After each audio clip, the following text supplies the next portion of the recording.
My name is Alexis Monroe. I am 29. And on New Year's Day, I learned exactly where I stand in my own family. I walked into my parents' living room that morning carrying a bag of specialty coffee from Seattle and a box of pastries I had picked up on the way.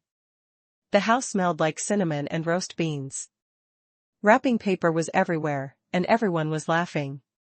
My mom was holding up a new kitchen gadget. My dad was talking about some fancy grill. My sister was already taking pictures of her new spa set. And my little niece was tearing into a science toy. My name came up. I sat down on the edge of the couch and waited. 5 minutes, 10, 15. No one handed me anything. No one even asked if I had gotten something already. It was like I was background noise in a movie about their perfect lives. Finally, I said as casually as I could, "So, did I miss my name?" Or, my mom turned to me with this tired, annoyed look I know too well and said, "Why would we spend money on you anymore? You walked away from what matters to this family. You do your own thing now. You are basically a guest out of habit." My sister let out a little laugh and added, "At least now you finally get it. You are not really on our level these days." I did not cry. I did not scream. I stood up, set the coffee on the table, told them they would need it more than I would, and walked out into the cold January air. By the time the sun went down on January 1st, I was back in my apartment in Seattle, staring at the financial app one built that tracks every dollar flowing through their coffee shops. The day ended like that, and at 8:30 the next morning, January 2nd, a single box showed up on my parents' front porch and blew their perfect little world apart. If you want to know what was inside that box and how the daughter they treated like she did not exist ended up holding all the power, stay with me until the end. 5 years earlier, I was 24, broke by most people's standards, but somehow the only person in my family who knew how close we were to losing everything. Back then, Monroe Rower's, the little coffee chain my grandparents started in Portland, was bleeding out. My mom, Caroline, ran the day-to-day like she always had. My dad, Dennis, kept signing off on new equipment loans we could not afford, and everyone kept talking about how loyal the regulars were, as if good vibes could pay overdue invoices.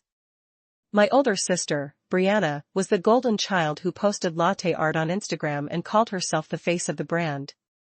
I was the one who moved to Seattle to write code, allegedly the child who walked away. I still remember the night I opened their books for the first time. I was sitting at my kitchen table in Seattle with a cheap takeout dinner, staring at a spreadsheet that made my stomach drop. Rent was behind on one location. Supplier payments were being juggled, and the only plan my parents had was hoping next month would be better. I had just signed a decent contract as a software engineer for a fintech startup. It was the first time in my life I had real money in my account. And instead of celebrating, I drove 3 hours down I-5 to have an uncomfortable conversation with my parents about numbers they did not want to see. That was the night I became the majority owner of Monroe Rowers. We sat around the dining table, the same one my grandparents had bought decades ago, and I laid it out as calmly as I could. I would put up my savings to pay off the worst of the debt. In exchange, they would transfer me most of the shares. I would build a new point-of-sale system, wire every register in every shop into a single cloud dashboard, and track every dollar that came in and out. No more handwritten notes taped to the espresso machine. No more mystery cash that never reached the bank. My mom hated the idea of me being the one holding the numbers, but she hated the idea of foreclosure more. My dad signed because he thought it was temporary. Brianna signed because mom told her to. I drove back to Seattle the next morning and started coding. 4 months, I split my life in half. By day, I worked on payment tools and risk models for my employer. At night, I built the Monroe dashboard, a system that pulled live data from the registers in every shop, logged every transaction, and matched it against inventory and bank deposits. When it finally went live, I stood in the back of the flagship cafe with a laptop while my mom rang up a line of regulars. Each swipe of a card or a tap of a phone popped up on my screen in real time. Tiny proof that the bleeding could stop. We stabilized. Bills got paid. The scary letters slowed down. My parents kept the house in the suburbs. On paper, I saved the family business. In reality, I just postponed the inevitable and gave them a tool sharp enough to cut both ways. The strange thing was nothing about how they treated me really changed. At a Snorts family barbecue to celebrate turning things around, my mom wrapped an arm around Brianna in front of a group of customers and said, "She is the heart of Monroe Roasters. We would be nothing without her." Then she nodded toward me, standing off to the side with my laptop, and added, "And Alexis does the computer stuff, whatever that is."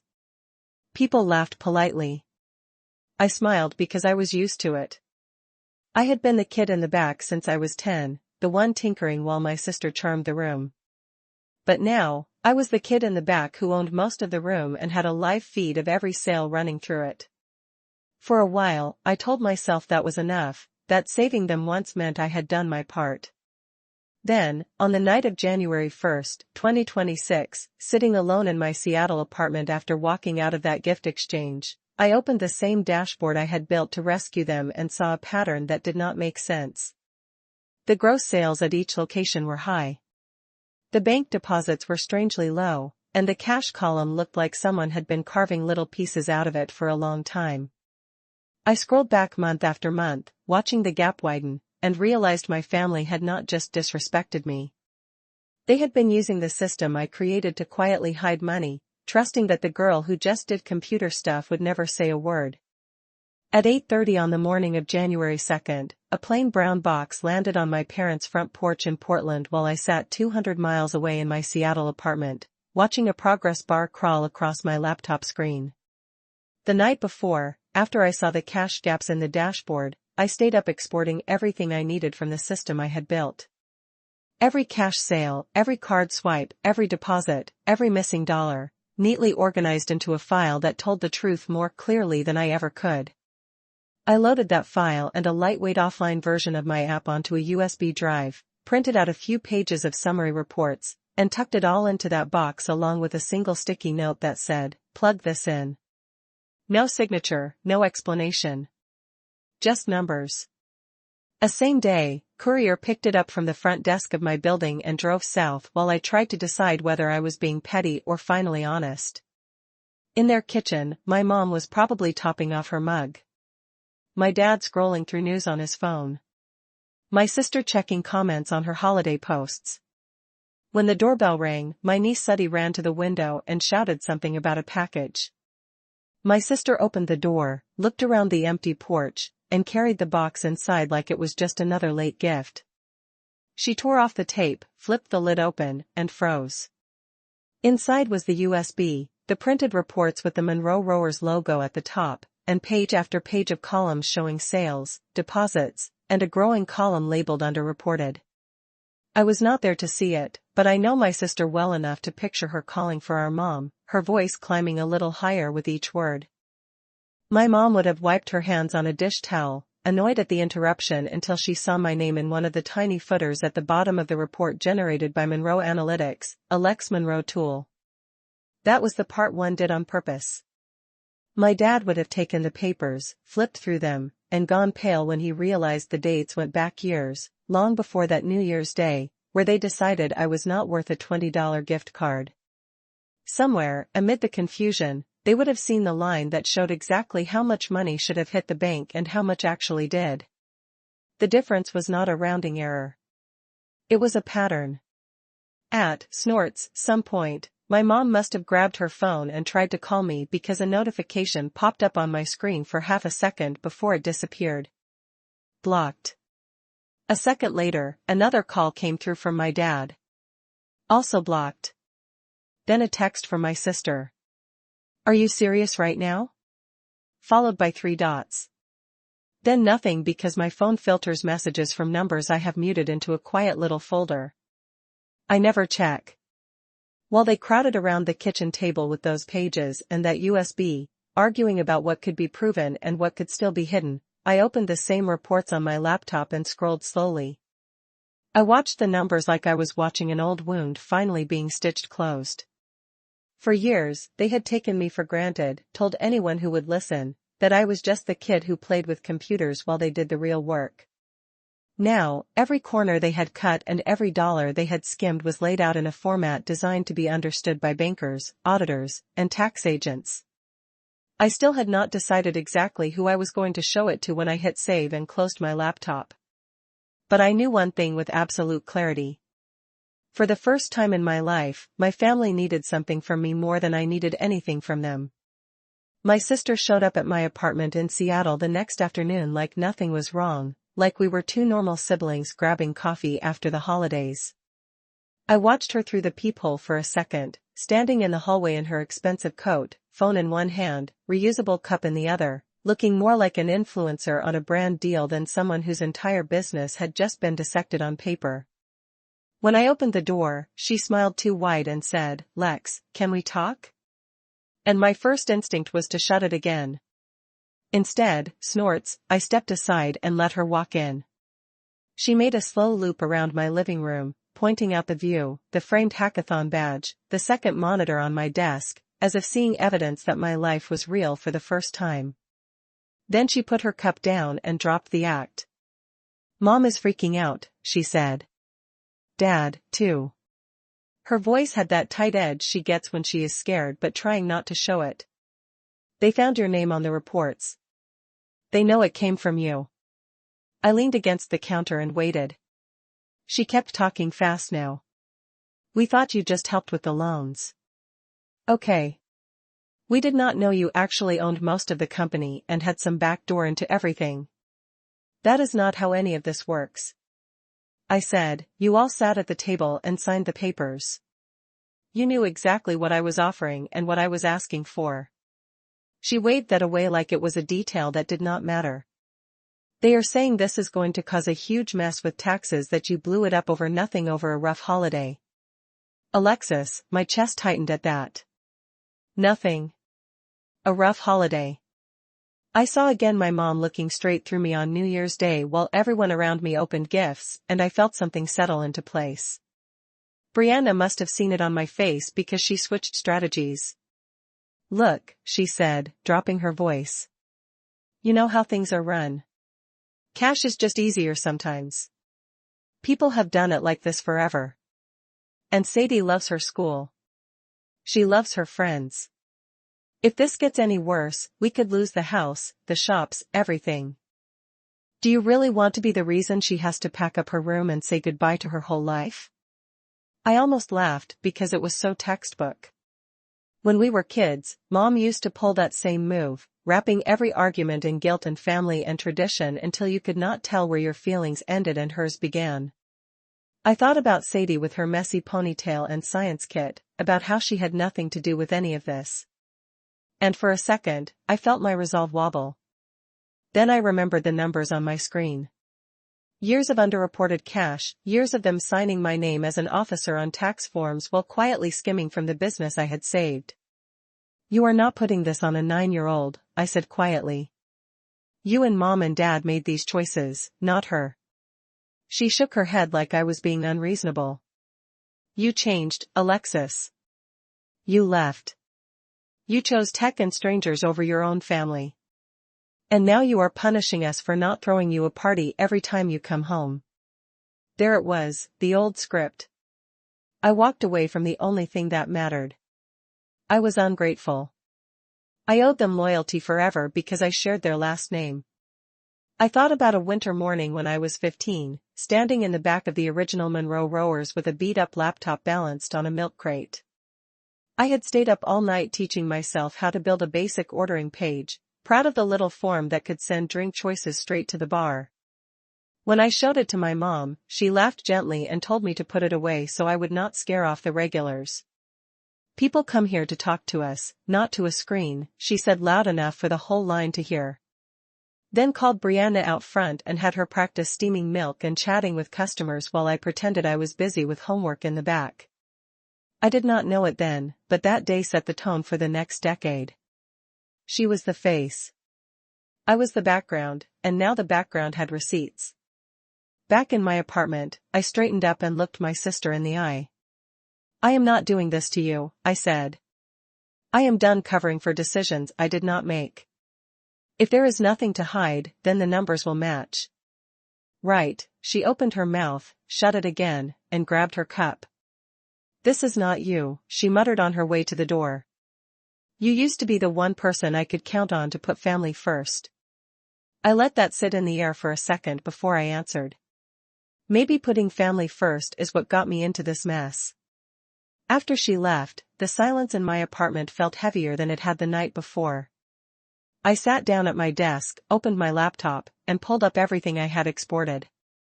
The reports, the logs, the email chains where my parents casually referred to pulling a little extra cash this week. My name on the corporate documents that said I was responsible if things went wrong. I dialed the number of a business attorney in Seattle that one of my coworkers had recommended months earlier when we were joking about worst-case scenarios. This time it was not a joke. I explained who I was, what I had built, what I had found. I asked her a question I had been avoiding since the moment I saw the first discrepancy. If I know there is tax fraud happening in a company where my name is on the paperwork and I stay quiet, does that make me complicit? She did not sugarcoat it. It does not look good, she said. And if it blows up later, they will absolutely try to throw you under the bus. She walked me through my options, including one I had heard of but never really thought about, the IRS whistleblower program. I spent the rest of the day reading everything I could find about it, cross-checking requirements with my data, making sure I did not cross any lines with privacy or hacking. I had admin access. I had built the system. I had every right to those reports. By the time the sun went down over Seattle again, I had written out a detailed statement, attached files, and filled in the online submission. Not as a bitter daughter, but as a majority shareholder who no longer wanted her name attached to a lie. Hitting submit did not feel dramatic. There was no thunderclap, no swelling music. It just felt like finally stepping out of a burning house I had been told to pretend was fine. Maybe real family would have cared that I was the one suffocating inside it. Several months later, the first white envelope from the Internal Revenue Service showed up in my parents' mailbox, and everything that had been whispered around the kitchen table suddenly had an official letterhead. I did not see their faces when they opened it, but I heard about the panic secondhand from a cousin who worked part-time at one of the shops. He texted me that my mom had gone quiet in the middle of a rush, walked to the back room with a letter, and come out with eyes so red even the regulars noticed. The notice was not dramatic by itself. It was a standard audit letter, the kind that says the government would like to take a closer look at a few years of returns for a small business that on paper looks more profitable than what is flowing through its bank accounts. For a normal company, it would have been scary but manageable. For Monroe Rowers, with its neatly hidden pile of missing cash and a majority shareholder who had just filed a whistleblower report, it was a slow fuse on a much bigger explosion. My parents did exactly what I expected. They hired a local tax attorney, printed out their own version of the numbers, and tried to build a story where the gaps in deposits were all just innocent oversights. There was talk of informal cash bonuses, tips handled off the books, little favors for employees that never made it into payroll. The plan, from what I could piece together, was simple. Blame bad record-keeping. Throw around enough emotional language about being a family business and hope the IRS would be satisfied with a slap on the wrist. My name came up when the attorney asked who had designed their system. That was when the situation stopped being a private family mess and became something I could not ignore. An agent from the IRS called me at my Seattle number one morning while I was in between meetings for my fintech job. She introduced herself, confirmed my role as majority shareholder and system architect, and asked if I would be willing to answer some questions about how the Monroe Rowers point-of-sale system worked. I closed my office door, sat down, and told her yes. We scheduled a video conference. A week later, I found myself on a split screen with three people who had defined my entire childhood. My parents sat at the dining room table in Portland. My sister at their side, the same chandelier above them that had hung over every Christmas, every birthday, every big fight we had ever had. On the other side of the screen were the agent, her supervisor, and the tax attorney my parents had hired. I was in a plain conference room at my office, a glass wall behind me, my laptop pushed a little farther back than usual so I would not have to look too closely at my own reflection. The agent started with routine questions. How long had I been a shareholder? When did I implement the PO system? What access did I have to the data? I answered carefully but honestly. I explained that the registers in each shop send every transaction to a central database in real time, that each sale is logged with a timestamp, payment method, and amount, and that the system automatically generates daily reports comparing sales to deposits.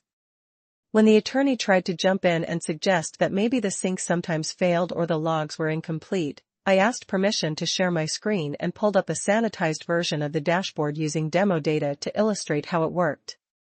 I showed them the transaction trail, the reconciliation view, the error logs that would flag any failed sync. The agent watched quietly, making notes. My parents just stared like they were seeing the thing I had built for the very first time. Once the basics were clear, the questions shifted. Had I ever discussed discrepancies between reported income and what the system showed? Had I ever been asked to alter numbers?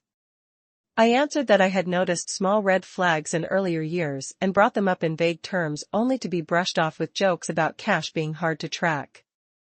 I said I had never changed the data myself, never edited logs or deleted transactions, and that the system was designed specifically to prevent silent changes without an audit trail. My mom chose that moment to break down.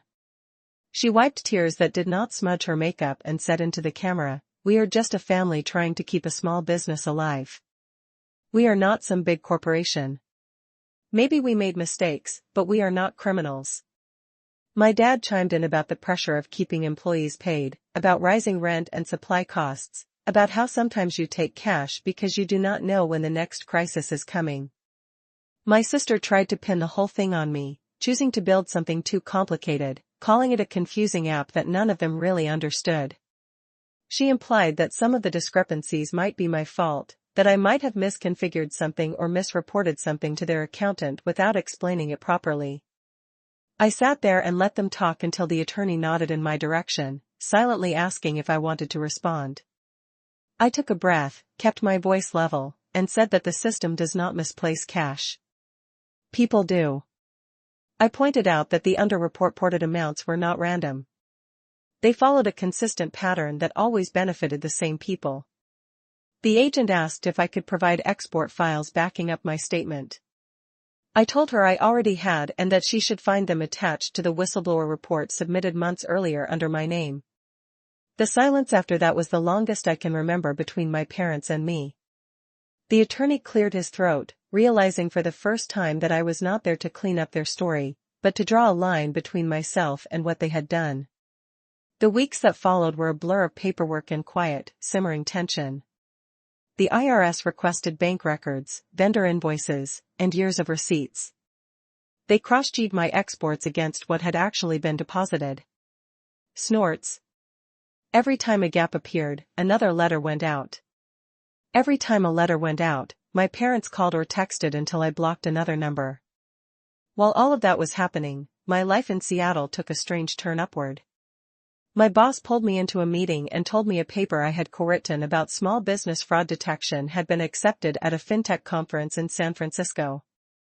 They wanted me to present the case study I had anonymized based on the Monroe data minus the family names and drama.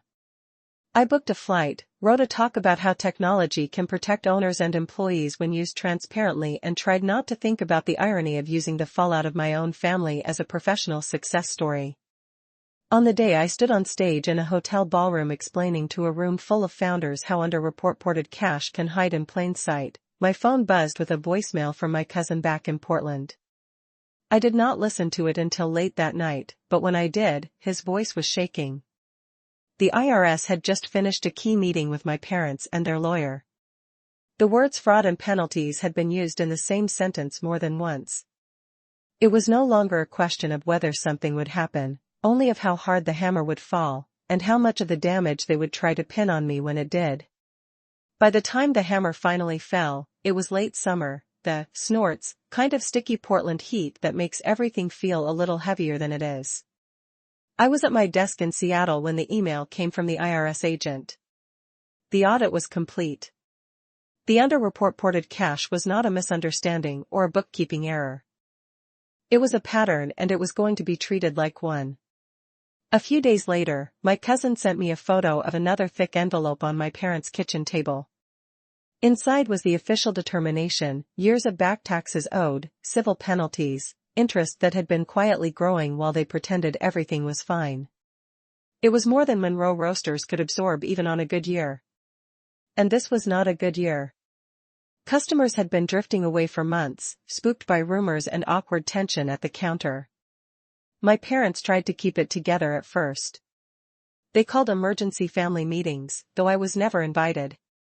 They talked to banks about restructuring loans, to landlords about rent relief, to anyone who would listen about being unfairly targeted. None of it changed the math. Within weeks, the for sale sign started going up. First, it was the smallest shop, the cozy one near the university where I had done my homework as a kid. Then, the flagship cafe downtown, the one my mom always called her second living room. They sold equipment at a discount, furniture for less than it was worth, anything to scrape together enough cash to keep the penalties from swallowing them whole. The house went next. The big craftsman in the suburbs that had hosted every Thanksgiving and birthday. The place I had driven away from on New Year's Day with a bag of untouched coffee in my hand. They packed decades of family photos into boxes and moved into a small rental apartment on the other side of town.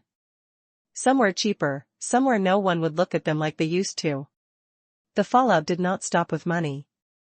My dad started seeing a cardiologist after his blood pressure spiked so high in one appointment, the nurse refused to let him leave without extra tests. My mom stopped posting cheerful updates from behind the counter because there was no counter left that belonged to her. The snorts, regulars she used to call by name drifted to other shops. And the women she once bragged with about her small business success stopped inviting her to their brunches. Brianna tried to ride out the storm online, pivoting her content away from the family brand to vague lifestyle posts. But sponsors quietly stepped back when they realized the charming coffee empire behind her was now a cautionary tale. The cracks in her marriage with Tyler, which had always been there under the surface, split open fast when the financial stress hit. He resented being dragged into a mess he had not created.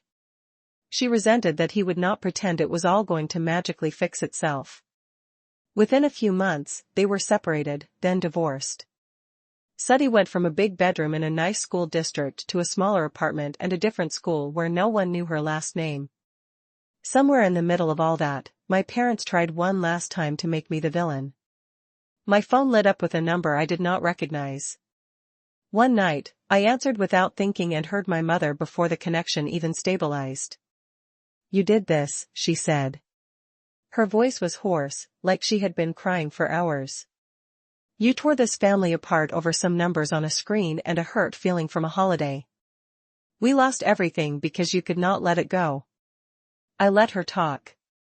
I let my dad come on the line and say it too in his quieter way, telling me about friends who no longer called, about employees who had moved on. At the end of his speech, he said, "You know, they never would have looked this hard if you had not pointed them in our direction. You turned your own parents in. That has to mean something to you." "It does," I said. "It means I am not willing to go down for choices I did not make. You signed my name on those returns. You used my system to hide cash and assumed I would stay quiet because we share DNA. That was your bet. You lost."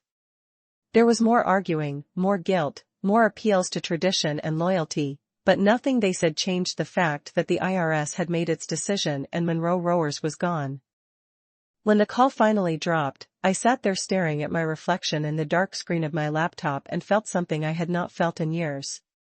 Not triumph, not joy, just a clean, sharp kind of relief.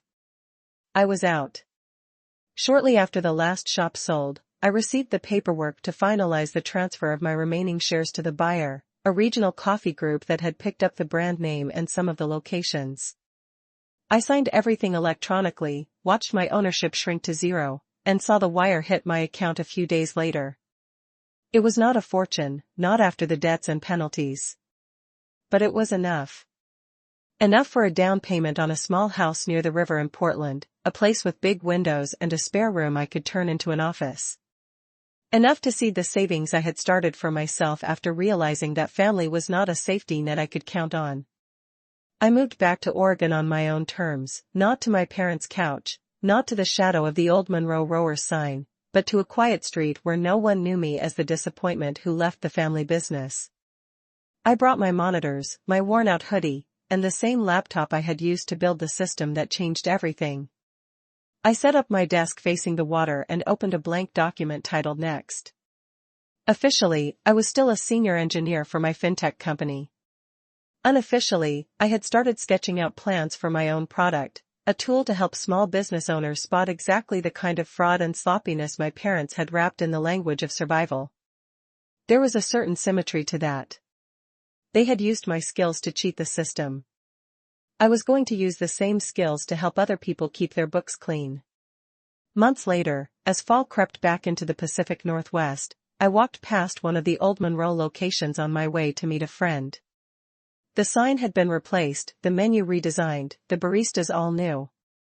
No one recognized me. No one knew that my last name had once been painted on the windows. I stood there for a second, watching customers line up for their drinks, and felt a strange mix of grief and gratitude. The place that had defined my childhood was gone. The version of me that needed their approval had gone with it. The people who hurt me had paid a price I did not have to collect in person. I turned away and kept walking toward a life that finally felt like mine. The first morning I woke up in my little house by the river in Portland. The light came in soft and gray through the blinds, and for a second I forgot everything that had happened. There was no smell of espresso beans roasting downstairs, no clatter of cups, no distant sound of my mother calling orders in that bright performative voice she used for customers. Just quiet. My own coffee mug, my own kitchen, my own name on the lease. I made a pour-over with beans from a local roaster that had nothing to do with my family, carried it into my office, and opened my laptop. The Monroe dashboard was gone from my bookmarks. In its place was a new project folder, the one I had started the night I signed my shares away.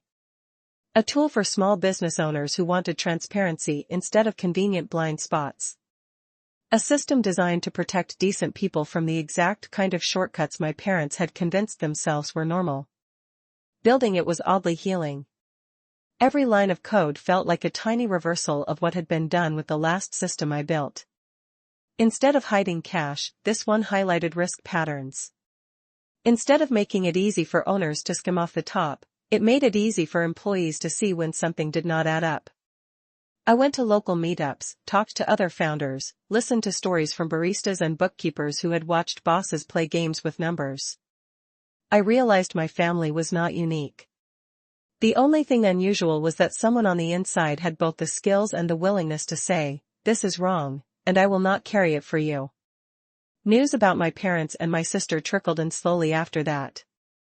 I heard that my mom had taken a part-time job at a mid-sized cafe across town, working the early shift, clocking in and out like everyone else. She no longer posted about being the heart of any brand.